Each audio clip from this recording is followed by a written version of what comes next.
Hello guys, আজকে আমরা এসেছি রাম মন্দিরে। তোমরা আবার ভেবো না অযোধ্যার রাম মন্দিরে এসেছি। আমাদের বাড়ির কাছেই একটা রাম মন্দির আছে, যেতে ঠিক 10 মিনিট সময় লাগে।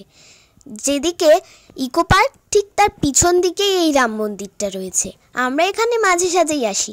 দিদা দাদুকে নিয়েও একবার পুজো দিতে এসেছিলাম, আজকেও এসেছি এখানে পুজো দিতে। আর তোমরা কারা কারা এই মন্দিরটাতে এসেছো আমাকে কমেন্ট করে বলো। চলো এবার মন্দিরটার ভিতরে ঢুকি, আমরাও পুজো দিই আর তোমরাও দেখতে থাকো। আশা করছি তোমাদের এই ভিডিওটা খুব ভালো লাগবে।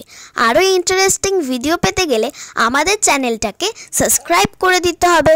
আর যারা ফেসবুক পেজ থেকে দেখছো তারা প্লিজ ফলো করে দিও, আর লাইক কমেন্ট শেয়ার করতে ভুলো না কিন্তু।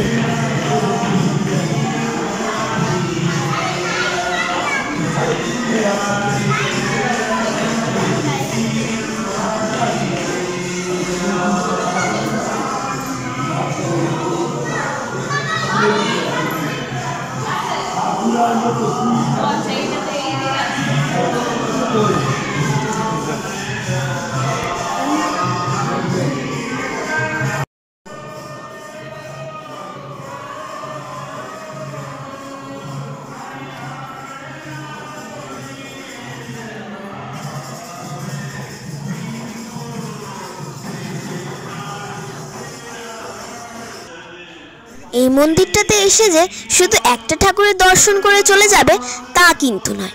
এখানে পরপর অনেকগুলো মন্দির রয়েছে, আর প্রতিটা মন্দিরে আলাদা আলাদা ঠাকুর রয়েছে।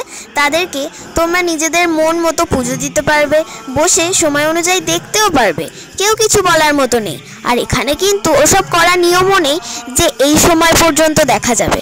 তোমরা যতক্ষণ ইচ্ছে ততক্ষণ ধরে ঠাকুরকে দেখতে পারো, পুজো দিতে পারো, কোনো সমস্যা নেই। এখানে শিব মন্দির রয়েছে, রাম, সীতা, লক্ষ্মণ, হনুমান সবাই রয়েছে। আর এখানে যদি শিবের মাথায় জল ঢালতে চাও তাহলে তোমরা সকালের টাইমে আসতে পারো, তখন কিন্তু শিব ঠাকুরের মাথায় জল ঢালারও সুযোগ পাবে তোমরা। আর এখানে কিন্তু সব সময় রাম সীতার জয়গান হতে থাকে, যেটা শুনতে সবার সত্যিই খুব ভালো লাগে। আর আমরা এখানে এসে কিন্তু প্রতিবারই রাম সীতার জয়গান শুনি, সত্যি মন একেবারে ভরে যায়, অনেক তৃপ্তি পাওয়া যায়, যত রাগ অভিমান সব ভুলে যাওয়া যায়। আর আমরা এখানে যখনই আসি তখনই একেবারে মন ভরে গান শুনি। আর এমন নয় যে কোনো বক্সে গান বাজানো হয়, এখানে রিয়ালিটিতে গান গাওয়া হয়, আর তাই জন্য শুনতে আরও বেশি ভালো লাগে। আর তোমরাও চাইলে তালে তালে গাওয়ার সুযোগ পাবে। আর এই মন্দিরটা কিন্তু সকাল 8টা থেকে বেলা 12টা পর্যন্ত খোলা থাকে, আর বিকেল 4টে থেকে রাত 9টা পর্যন্ত খোলা থাকে। আমরা যখন এসেছিলাম তখন বাজে ওই 8টার কাছাকাছি। অনেকটা সময় এখানে কাটিয়েছি, সত্যি খুব ভালো লেগেছে। তোমাদের কেমন লাগলো কমেন্টে জানিও। আর যাওয়ার আগে জয় শ্রীরাম লিখে যেও। কয়েকটা ছবি তোমাদের সাথে শেয়ার করলাম। আজ এই পর্যন্তই, বাই।